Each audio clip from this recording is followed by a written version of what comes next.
Si vous nous retrouvez à l'instant, vous avez fait le meilleur choix. C'est celui de regarder votre chaîne de télévision Info TV et surtout de regarder votre programme Espace Miné, 10h, 11h52. Nous vous le disions en ouverture ce matin, nous marquons un arrêt important pour évoquer la situation ayant trait au patriotisme. Le patriotisme au Cameroun, avez-vous l'impression que les Camerounais soient encore patriotes? Le patriotisme existe-t-il encore dans notre pays? Je commence par vous, Fabrice Mvondo Ndongo. Quelle est la lecture générale que vous faites de l'état du lieu du patriotisme au Cameroun en ce moment?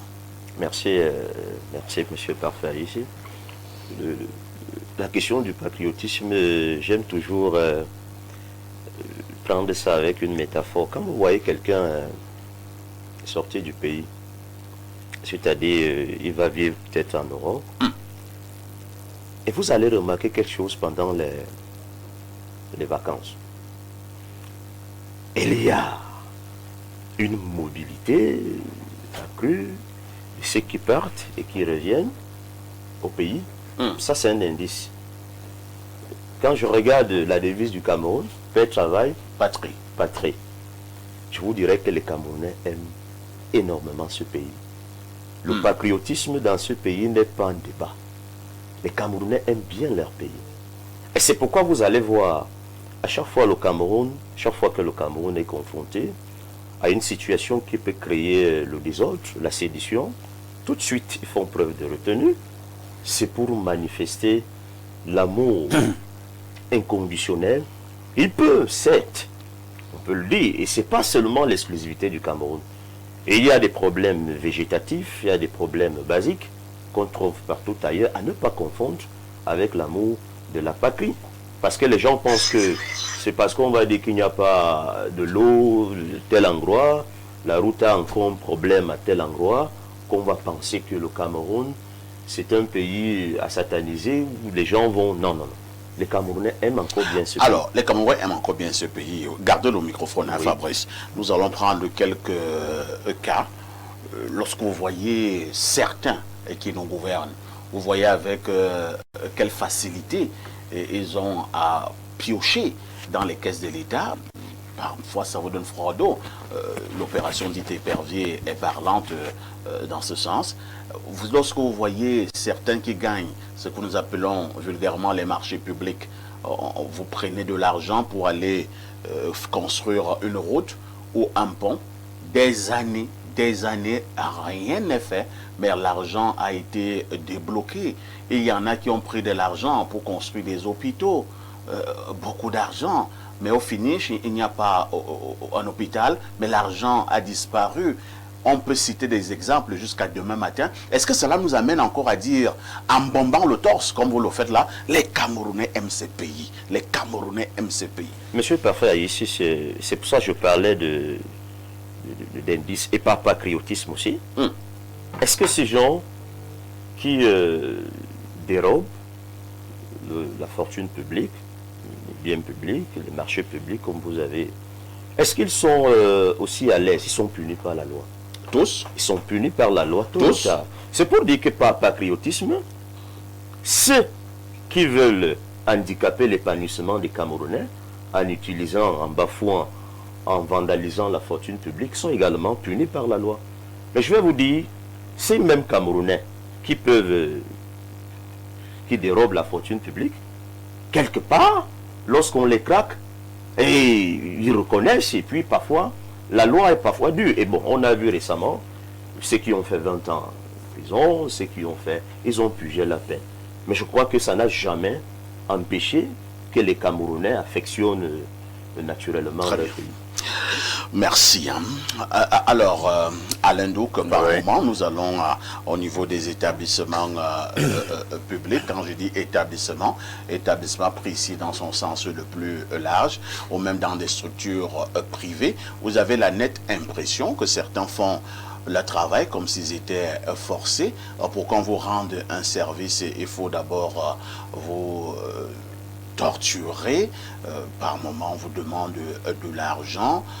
Lorsque vous voyez un peu comment nous entretenons nos édifices, au niveau même de la voie publique, nous jetons des ordures un peu partout, ainsi de suite. C'est ça le patriotisme? Certainement pas, mais parfait. Commençons déjà pour ce sujet par éclairer un tout petit peu la lanterne, parce qu'il y a des substantifs comme ça qu'on croit tellement évidents, mais parfois il faut les redéfinir. Vous voulez définir le mot patriotisme? Alors on pourrait considérer le patriotisme de façon triviale comme étant cette doctrine qui prône l'amour pour la patrie, la passion pour la patrie, l'engagement pour l'amour du pays. L'amour du pays. Bien. Sauf que on peut instrumentaliser le concept, la doctrine en question, à des fins très politisées. Fondamentalement, tout le monde aime sa patrie. Je vous assure qu'ailleurs, il y a une ingénierie de promotion de l'amour du pays très marquée dans des pays comme les États-Unis. Oui. Au point où on arrive, d'après moi, à certains seuils d'abêtissement. Pourquoi j'ai donc parlé de l'instrumentalisation politisée du patriotisme? Dans notre hymne national, on dit « Terre, mère patrie, terre chérie ». C'est donc notre matrice, la matrice de laquelle nous sommes tous sortis en tant qu'individus et en tant que nation. Vous savez, l'amour, la plupart du temps que chacun de nous voit sa mère, fondamentalement, c'est naturel. C'est un amour qui ne se discute pas, qu'on ne transige pas. Donc fondamentalement, on aime sa terre, on aime ses origines, on aime son pays. On lui doit d'être, on lui doit presque tout. Quoi qu'on devienne par la suite. Mais il y a des gens qui veulent, en raison d'un certain patriotisme, nous amener à une espèce d'abêtissement ou alors on appelle ça d'amnésie. Vous savez, pour vous rendre, puisque le patriotisme c'est l'amour de votre terre, il faut entendre que votre terre se rende aimable. Parce que l'amour devient difficile, quoi qu'on dise. Je prends à témoin une femme ici. Et d'ailleurs, toi-même parfait, tu es marié. Nous avons des relations filiales. L'amour devient difficile. L'amour filial, si tu as un frère qui veut tout faire pour se rendre détestable. Il y a des gens qui sont invivables. Ouais. Ce n'est pas facile. Votre amour est mis à rude épreuve lorsque vous avez un mari qui a un petit Satan, un petit diablotin. Il met votre amour pour lui à rude épreuve. Quand il vous martyrise, vous commencez à douter. Est-ce que je veux continuer à aimer cet homme? Je vais rester dans ce mariage. Il joue avec mes sentiments tout le temps. C'est très compliqué. Donc, il faut un ferment, un catalyseur de cet amour pour l'entretenir, parce qu'initialement, il est toujours là. Et il faut voir donc, quand il y a des grandes victoires, notamment footballistiques, la ferveur qui naît. Et cette représentation communautaire, collective de l'amour qu'on a du pays. Mais le concept est instrumentalisé. C'est-à-dire qu'il y a des donneurs de leçons. Ils veulent que parfait, et moi nous aimions le pays. C'est-à-dire qu'inconditionnellement, même face à toute forme de péripéties et d'épreuves que le pays nous impose, pendant qu'eux-mêmes ne brillent pas par l'exemplarité dans la manifestation de l'amour en question. Et là, c'est un problème. Je reprends, c'est un problème, hein, c'est-à-dire qu'on peut traiter ça, on peut sortir du cadre du Cameroun, on va ailleurs. Je vous ai dit que c'est très marqué aux États-Unis d'Amérique. Le visage le plus prégnant du pouvoir de l'État, c'est le gouvernement. Là-bas, vous voyez comment vous êtes délaissé, par exemple, aux États-Unis en tant que citoyen. On priorise d'autres enjeux qui sont d'ordre géopolitique. Or, l'argent qu'on y met, on pouvait fondamentalement l'utiliser pour le bien des Américains. Mais on vous demande toujours d'aimer le pays. Vous n'êtes pas d'accord pour l'action géopolitique, par exemple, du pays. Du sang qu'on verse inutilement chez des nations qui sont supposées être des nations souveraines et déterminer eux-mêmes de leur avenir. Mais votre pays fait, par exemple, des intrusions. Vous vous posez la question de savoir est-ce que je suis d'accord avec ça, est-ce que j'aimerais que mon pays subisse ce qu'il fait subir aux autres. Vous n'êtes pas d'accord, mais on vous demande d'aimer le pays. J'ai parlé des États-Unis, en parlant des autres, on parle de nous. Pour dire que quoi, il ne faudrait pas qu'on en arrive, je reviens dans aux exemples, aux illustrations de parfait. où on vient regarder au manque de patriotisme de celui qui jette des ordures, qui est insalubre, alors que la grande insalubrité est au haut là-bas, au sommet. Mais nous devons quand même condamner tous les deux. On condamne tout ça c'est... On doit condamner les deux. On condamne les deux. Je dis que tu sais ce que disait un certain humoriste français, Coluche. Il disait, on trouve que être éboueur, c'est des métiers avilissants, c'est des métiers crasses. Pourtant, les vraies ordures, c'est au sommet. Non, il n'était pas sérieux. Hein. Il était sérieux. Merci Alain Nou. Alors on passe la parole à Brigitte Valérie Samnick. Brigitte Valérie Samnick, une fois, hein, le président Paul Biya, avec toute sa lucidité, nous disait: ne vous posez pas toujours la question de savoir ce que le Cameroun a fait pour vous, mais posez-vous aussi la question de savoir ce que vous avez fait pour le Cameroun. Et cela m'amène à vous poser une simple question. Nous, Camerounais, comment nous devons manifester notre patriotisme? Ça, c'est une très belle question. Nous, Camerounais, moi, Camerounaise, je prendrais mon niveau. D'abord, je vais dire le patriotisme, il existe toujours. Il existe. Mon vert ou jaune, je ne touche pas à mon vert ou jaune. Voilà pourquoi moi, par exemple, de la Fondation Blaise Louyer, Cameroun, je pense à mes soeurs, je pense à mes filles, je pense à ceux-là qui n'arrivent pas à se démerder à leur petit niveau. Je leur offre, par exemple, des formations. J'apprends à ces petites dames-là qui n'arrivent pas à avoir le strict nécessaire pour pouvoir vivre au quotidien. Venez, on se met ensemble. Qu'est-ce que tu sais faire? Je vais prendre un exemple très banal. Actuellement, le cajou de tomate coûte 2000 francs. Le sel est peut-être, mais le cajou de tomate, c'est 2000 francs. Bientôt, il va coûter 10 à 15 000 francs. Avec un cajou de 2000 francs, qu'est-ce que notre mère qui est à la maison là peut faire? Elle peut conserver sa petite tomate pour 1 an. Comme ça, quand c'est 10 000 francs, elle prend dans ses réserves. Avec le même 10 000 francs qu'elle a souvent, elle va prendre plusieurs cajous, elle les stocke. Avec ça, elle peut se battre, elle peut vendre, elle peut conserver, elle peut nourrir sa petite famille. Sans gratter l'homme que vous êtes tout le temps. Tout à fait, parce que nous souffrons. Hein. Oui, non, vous souffrez entre nos mains. Comme on dit au quartier, vous souffrez entre nos mains.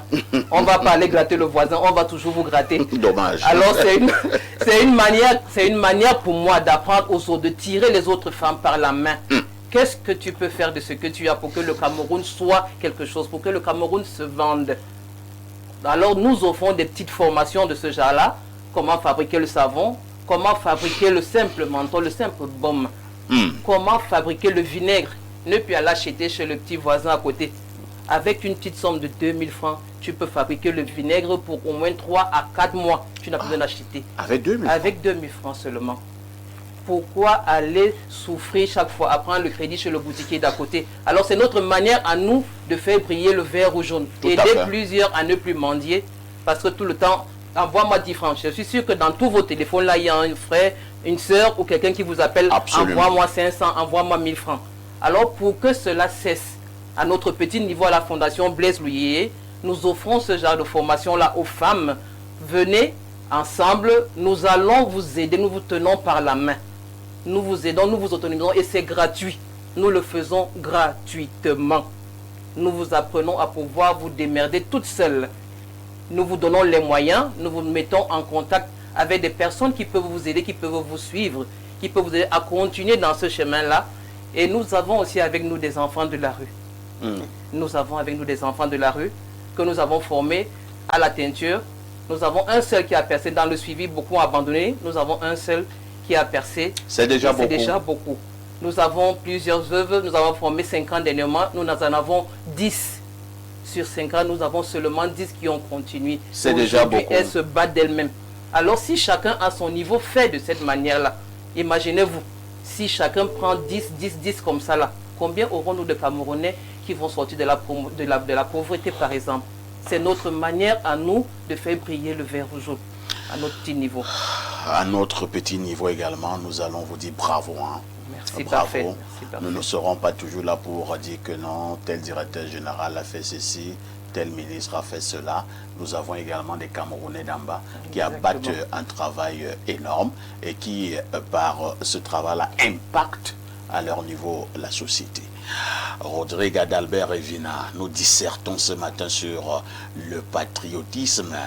beaucoup pensent que le patriotisme a foutu le camp dans ce pays au regard de certains actes que vous et moi nous posons au quotidien. Oui, parfait. Ici, bon, je vais peut-être décevoir mes co-panélistes. Je pense que vous posez tout un autre problème qui mérite une analyse, ou alors des analyses beaucoup plus froides et profondes. Déjà, félicitations à la dame, Oui, parce que elle est une belle âme. tout à fait. Et les belles âmes sont rares. Pour prendre ce type d'initiative en faveur des personnes qui sombrent dans les griffes de la misère et de la souffrance de toutes sortes. Donc, c'est un acte patriotique. Avec quels moyens elle arrive à faire tout cela? Mais maintenant, je voudrais aller un peu plus loin en disant que, en réalité, il y a quand même une crise de ce mot-là, du patriotisme. Je voudrais dire que on peut avoir tel que, de manière pédagogique, Alain Douc l'a indiqué, ça peut être un réflexe automatique, celui de l'attachement à sa terre. Mais maintenant, il y a aussi un réflexe qui peut être un réflexe poussé vers la corruption morale, qui vous détache donc des valeurs en réalité qui doivent être défendues à temps et en contre-temps par votre conscience et les actes qui sont posés. Disons que le patriotisme, c'est une valeur, mais maintenant qui doit s'entretenir. Et pour l'entretenir, on l'entretient par la bonne gouvernance aussi. Parce que la bonne gouvernance, en réalité, est une conduite de manière globale, de manière inclusive, n'est-ce pas, qui répand le bonheur, n'est-ce pas, dans la vie de tous les citoyens. Je soupçonne que certains, sur ce plateau, lorsque nous parlons de patriotisme, ils ne voient que le haut. Parce que quand tu commences, il n'y a pas la bonne gouvernance, là, je te vois venir. Ce ne sont pas les coordonnées là qui sont à l'œuvre lorsque nous parlons de la bonne gouvernance. Est-ce que le patriotisme ne concerne que l'élite, ou alors le patriotisme est une affaire de tous et de chacun? Le patriotisme est une affaire de tous et de chacun. Mais maintenant, le patriotisme est une valeur que l'on inculque. Ça veut dire que même au plus bas niveau de l'échelle, si vous faites montre d'une conduite immorale, d'une indiscipline avérée, je pense que les forces qui décident, ou alors qui fixent le cap, qui montrent la direction que doit suivre le pays, doivent vous conduire, je dis bien de gré ou de force, n'est-ce pas, à être dans les canaux des valeurs patriotiques. C'est pourquoi il faut réunir les conditions qui permettent à tous les citoyens de rester dans ce sillage. Il n'est pas bon, par exemple, de se tenir n'importe où pour se soulager. Vous comprenez? Tout à fait. Ou de prendre des pots de bananes, je ne sais pas trop ce que vous avez consommé, dans quel endroit, et jeter partout. Je dis bien que ce n'est pas une bonne chose. N'importe quel citoyen qui aime son pays ne doit pas se comporter comme ça. Mais en même temps, M. Parfait, ici, c'est à ce niveau que la question sur la gouvernance est très importante. Il n'est pas bon de partir de la poste centrale jusqu'à la barrière sans trouver les toilettes publiques en route. C'est vrai. Vous comprenez? Il n'est pas bon. S'il t'arrive l'envie du Bien entendu. fais donc comment? Bien entendu, il n'est pas bon que les bacs à ordures se fassent rares. Vous voyez un tout petit peu. Donc c'est pour ça que la mentalité citoyenne doit être guidée, n'est-ce pas, par une vision globale que nous avons de notre nation sur le plan de la gouvernance. On va aller un peu plus loin. Le Cameroun, c'est beaucoup d'opportunités. C'est la terre de Dieu. C'est excès de bénédiction en matière d'opportunités. Il n'est pas bon que l'on importe tout. Vous comprenez un tout petit peu. On peut sur place ici développer des politiques qui permettent qu'on puisse manger à satiété sans avoir besoin absolument de tout importer. Donc je crois que même au niveau de nos institutions, je suis dérangé quand je vois certains départements ministériels. On vous dit qu'il y a un problème d'ascenseur. Vous regardez la peinture des murs. vous avez le sentiment qu'on est un État gravement pauvre. Souvent, vous regardez le drapeau. Mais il coûte combien le drapeau, monsieur Parfait, ici? Mais c'est un mélange de couleurs. Vous ne savez pas si c'est allemand, vous ne savez pas si c'est éthiopien. Mais attendez un peu, c'est dérangeant, c'est difficile. Alors que le drapeau, je ne sais pas si ça coûte les yeux et la tête. Le patriotisme passe par ces éléments-là. Il y a des budgets dans nos institutions pour l'entretien des bâtiments, même si vous ne donnez pas à manger, entretenez les bâtiments. C'est pas bon qu'on dise qu'il n'y a pas de toilettes dans un département ministériel. Quand je parle de la gouvernance, il s'agit de tout ça. Ça veut dire que vous êtes patriote, ça ne doit pas rester à la limite des discours verbaux.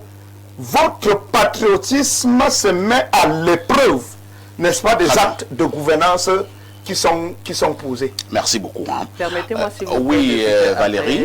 Après M. Evina, je vais être la voix ce matin des populations de Yaoundé 6. Je vais profiter de l'occasion que je sois là pour parler au maire de Yaoundé 6.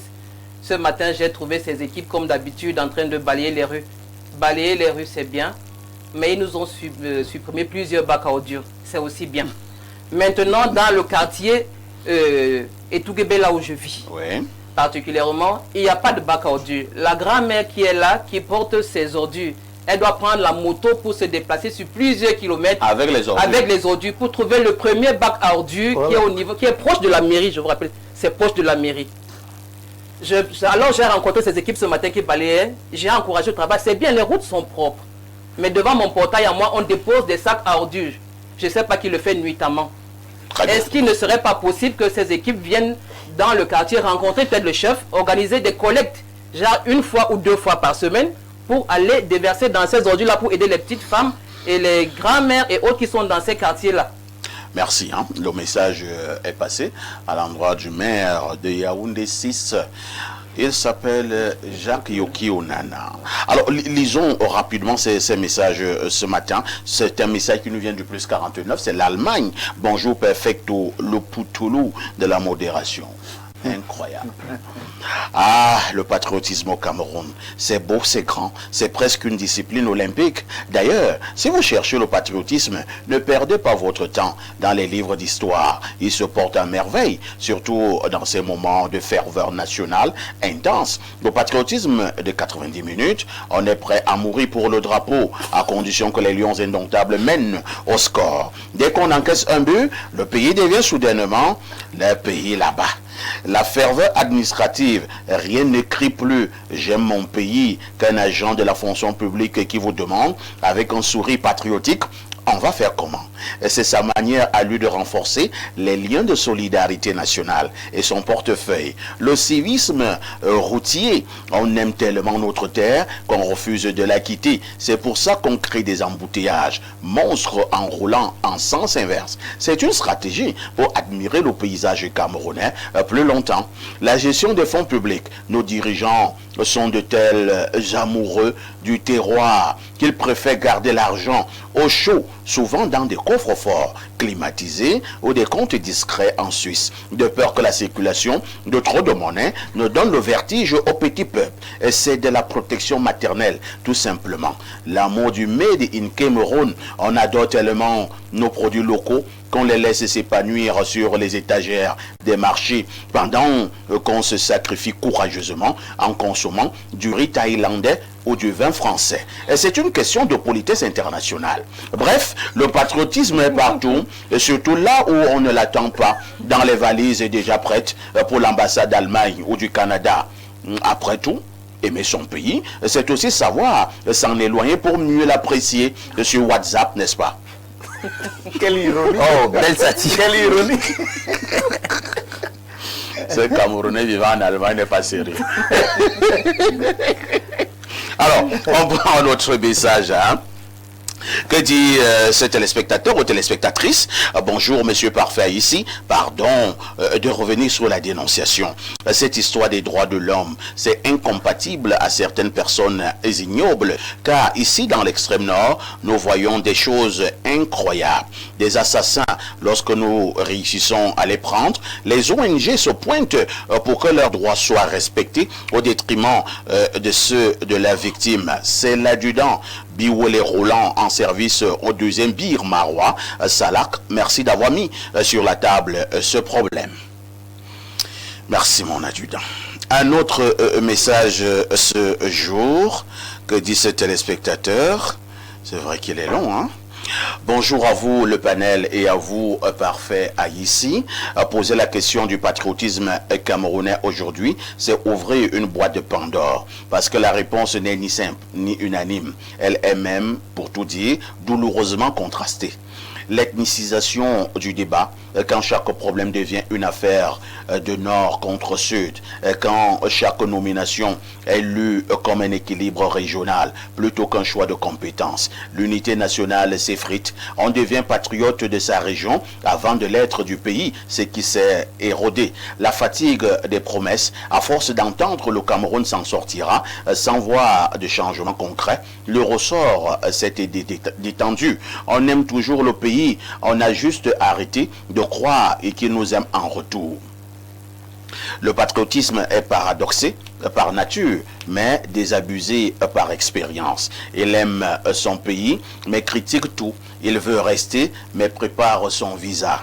Il défend le Cameroun à l'étranger, mais le conspire à la maison. Il pleure quand les lions perdent, mais rit quand le gouvernement trébuche. Ce n'est pas de l'incohérence, c'est de la blessure. On attaque ce qu'on aime encore. La vérité, le patriotisme camerounais n'est pas mort. Il est juste fatigué. Il attend des actes, pas des discours, des routes, pas des promesses, des écoles qui forment, pas des diplômes qui mentent, des dirigeants qui servent, pas que ceux qui se servent. Le jour où le Cameroun donnera à ses enfants des raisons de rester, ils découvriront qu'ils n'ont jamais vraiment voulu partir. En attendant, le patriotisme survit dans les gestes simples, dans la foi têtue de ceux qui, chaque matin, se lèvent encore pour construire ce pays. Malgré tout, aimer son pays quand il vous aime, c'est facile. L'aimer quand il vous oublie, c'est ça le patriotisme camerounais. C'est Chiminga Steve Daniel Freddy, étudiant essayiste citoyen engagé. Mais qu'est-ce qu'ils sont ingénieux, ces Camerounais? Ce sont de bons textes, hein, Fabrice. Lorsqu'on parle de patriotisme, texte très profond, mais ça donne des larmes aux yeux.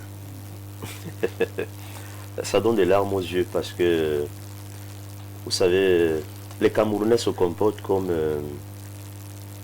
s'ils voulaient un paradis terrestre.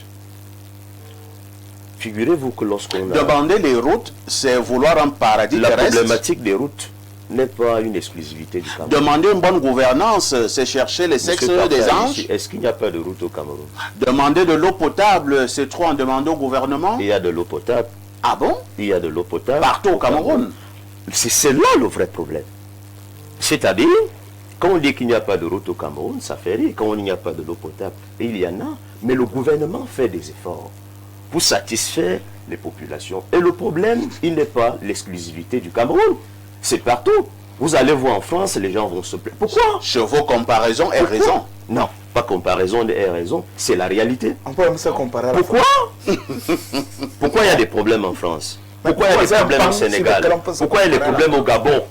Pourquoi vous pensez que le Cameroun, c'est ce pays de l'arrière-monde où on vit le mal? Non, c'est pas ça.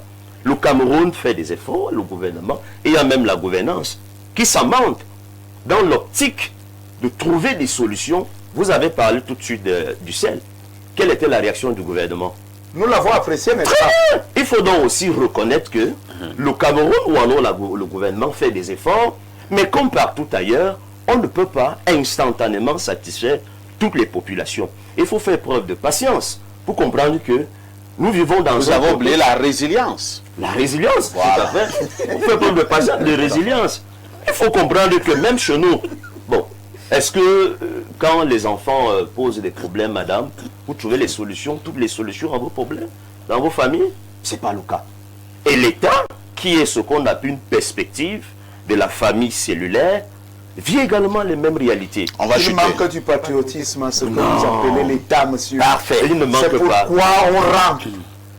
Le serpent va plus vite que nous. Non. Mais ce qui se fait chez les autres, Et monsieur, il y a un problème de d'éducation. façon rapide. Il y a un pensez problème que- de résilience. Quand vous parlez Et il y a de aussi un résilience, problème de mauvaise foi. une autoroute entre Yaoundé et Douala, vous pensez que ça doit prendre 50 ans? Vous pensez que... Mais attendez, monsieur, vous pensez que pour qu'on puisse avoir de l'eau potable à Yaoundé, il faut combien d'années? Vous n'avez pas d'eau potable à Non, Yaoundé. mais monsieur, vous savez dans quelles conditions je vis? Comment je fais au quotidien pour avoir de l'eau? Écoutez, Et c'est le cas de beaucoup d'autres Camerounais. écoutez. Attendez, nous sommes un peu Et c'est les ça. députés. Nous sommes les députés des ondes. Et c'est ça. Nous sommes les députés des plateaux. Très généralement, Vous comprenez? On parle pour l'ensemble de la nation. dans le pays. Ce qu'il faut, c'est terrible. Il faut dire aux populations, le gouvernement fait des efforts. Il faut faire preuve de résilience. C'est même un terme qui dérange. Quand vous parlez d'un gouvernement qui fait des efforts, mais c'est un peu comme si on avait affaire à des jongleurs, en réalité, qui n'ont pas les moyens de leur politique. Est-ce que vous comprenez? Je venais de vous prendre un exemple, un seul. Sur l'autoroute Yaoundé-Douala, il faut, monsieur, quel miracle pour que cette route-là puisse être servie aux Camerounais et qu'on n'assiste plus au carnage routier que nous observons. C'est seul mais c'est des morts toutes les C'est seul semaines. mobile, ou alors, parmi tant d'autres, Et vous parlez avec suffit pour disqualifier les efforts du gouvernement. Merci. C'est seul mobile. Nous allons passer la parole à Suffit-il quelqu'un pour d'autre. disqualifier les Non, efforts je du vous gouvernement? explique seulement, Ce n'est pas un débat entre Fabrice et c'est Rodrigue. pas l'unique. Partout ailleurs, Merci. il y a des problèmes d'eau, il y a des problèmes de route, ou alors il y a d'autres problèmes. Non, Mais c'est ailleurs. Nous allons passer la parole à Lendo. ailleurs. C'est les autorités du Cameroun. À Lendo. Et il faut aimer ce pays. Il faut dire ça aux populations. Non, nous Oui, l'aimons. c'est écrit hein, au niveau du rond-point du premier ministère. Il y a un monument là. J'aime mon pays, le Cameroun. Voilà. C'est écrit. Vous aimez votre pays, le Cameroun, n'est-ce pas, Alain? J'aime profondément, profondément le pays. Et aimer le pays exige de moi que je cherche pour le pays le meilleur. Je dois, lorsque je m'investis dans une activité, me comparer à ce qu'il y a de plus excellent. Viser le ciel. Pour que si je le rate, je ne m'en éloigne pas tellement. Je ne veux pas aller, quand je dis que j'ai un amour profond du pays, aller me comparer tout le temps à la médiocrité, à ce qui se fait en mal. C'est là où je viens, non, parce que ça se fait en mal là-bas. Ne soyez pas trop regardant sur le fait que moi, je n'arrive pas à voler haut. Ce n'est pas ça le patriotisme. Et on peut questionner même ce que vous pensez être des victoires. Moi, je connais des gens ici qui n'arrivent pas à boire l'eau qui sort de notre robinet. Ils préfèrent désormais boire ce qu'on appelle l'eau minérale. C'est pour cela que le marché de l'eau minérale prospère au pays. Vous ne savez pas? Non, vous savez Que le marché de l'eau minérale prospère parce que justement, les Camerounais ne font pas confiance à leur eau potable, l'eau du robinet. Si c'était le cas, ce marché-là serait un tout petit peu en déroute. Autre chose, vous savez, l'exemplarité doit venir du haut. Parce que du haut seulement on a les donneurs de leçons. C'est les leaders. Ils indiquent le chemin à suivre aux autres. Oui, oui. Donc ça les met dans une posture de donneur de leçons, d'indicateurs, d'objecteurs de conscience, voilà ce qu'il faut faire, etc. Alors, la prêche ne suffit pas. La propagande verbale ne suffit pas. Ce qu'on veut voir, c'est la dimension ethos. Si vous dites aux autres, aux masses, d'aimer le pays, on veut voir vous-même votre façon de vivre, votre magistère doit être impacté par cet amour du pays. Chacun des actes que vous posez doit transpirer cet amour. S'il ne le voit pas, vous n'êtes pas crédible. Et c'est ça le problème. Quand vous êtes dans un pays où vous avez l'impression que c'est des cinquièmes colonnes qui gouvernent, c'est-à-dire que des gens sont là, mais vous avez l'impression qu'ils gouvernent pour des intérêts qui sont étrangers. Ça, c'est un problème. Dites-moi comment le peuple vous crédibilise en ce moment-là. Il ne peut pas. Et vous serez donc une lettre qui est totalement en déphasage avec le message que vous portez. Je causais dernièrement avec un Camerounais qui allait en Centrafrique. Il a fait un tour en Afrique de l'Ouest. Quand il est revenu, il me dit, Monsieur Mvondor, je ne vais pas vous mentir, je n'aurai plus le même discours qu'avant de sortir de ce pays. Le Cameroun était un grand pays. Il était où? Le Cameroun non, le jury, sa destination, il était où? Il était au Maroc, il était J'ai pu entendre la Centrafrique. Centrafrique, Sénégal et autres. Il a voyagé. C'est quand il revient. Oui. Il me dit, le Cameroun est un grand pays. Ah bon? Parce que moi aussi j'ai un témoignage. Parce qu'en réalité, Attends, quand tu vas au Maroc et que tu reviens ici, tu es le Cameroun est un grand pays. il faut faire attention. L'épanouissement de l'homme, Vraiment, c'est amusant. l'épanouissement de l'homme est globalisant. Ça intègre beaucoup d'aspects.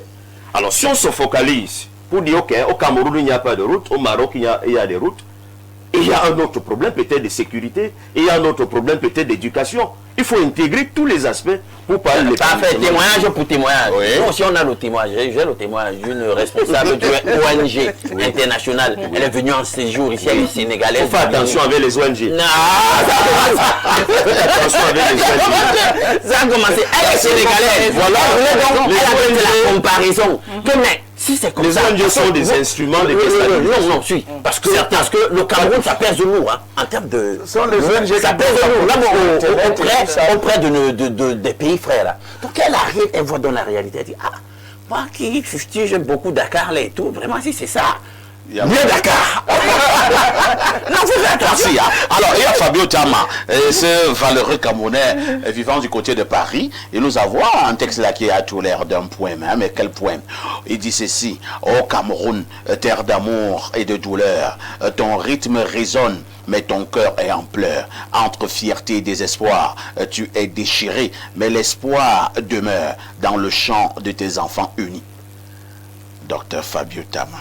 Un autre message ce jour, hein, il s'agit de Simon-Pierre Donkwaban qui veut disserter en disant ceci: bonjour El Perfecto, mais il y a tout un panel. Je suis au Colbox un jour et un monsieur entre dans sa grosse voiture et retire les bouteilles vides et les balance sur la chaussée, et à moi de lui dire: tonton, on ne fait pas ça. Et il me regarde en fermant sa portière. Quand il est parti, la femme du Colbox me dit: ce monsieur, c'est un député. Mince perfecto. C'était très laid à entendre. Brigitte Valérie, le patriotisme. À un moment donné, est-ce que l'exemple ne devrait pas venir d'en haut? Vous savez, le haut, c'est la partie que tout le monde voit. On attend tous quelque chose du haut. C'est notre miroir. Alors tout ce que le haut fait, ça va se refléter en bas. Voilà un exemple patent qu'on vient de nous donner tout à l'heure là d'un Colbox. Imaginez-vous un élu de la nation. Quelqu'un qui est censé représenter les populations, et c'est lui qui va faire ce genre de geste-là.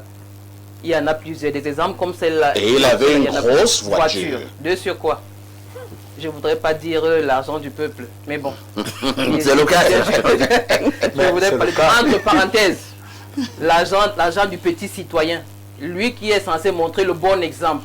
Allez jeter dans les fameux bacs à ordures, il jette dans la rue. Vous savez, on attend beaucoup de notre gouvernement. On attend beaucoup de nos ministres. On attend beaucoup de choses. On parlait du cas du sel par exemple tout à l'heure là. Oui. On a dispatché le sel. Mais hier encore j'étais au marché. Hier encore j'étais au marché. Il n'y avait pas du sel. Moi j'étais au marché Mélanie. Je prends souvent 1 kilo à 500 francs. Mais ce qu'on me sert à 500 francs, c'est toute une petite quantité comme ça. Oui, il a dispatché. Mais où? J'aimerais que ce ministère-là commence à sillonner les marchés pour voir ce qui est fait. Le gouvernement fait beaucoup, mais ce n'est pas suffisant. Il reste beaucoup à faire. Merci. Bonjour messieurs, bonjour parfait Haïti. Je viens de suivre un panéliste et dire qu'il y a de l'eau partout. Voici 4 jours à Douala et il n'y a pas de l'eau. Je dis bien 4 jours, pour jour qu'on n'a pas eu de l'eau. Monsieur dit qu'il y a de l'eau partout. Vraiment, c'est déplorable pour des jeunes comme nous qui ne savent pas dire la vérité. Votre mission, je l'assume depuis plusieurs années. Merci de travailler et bonne journée.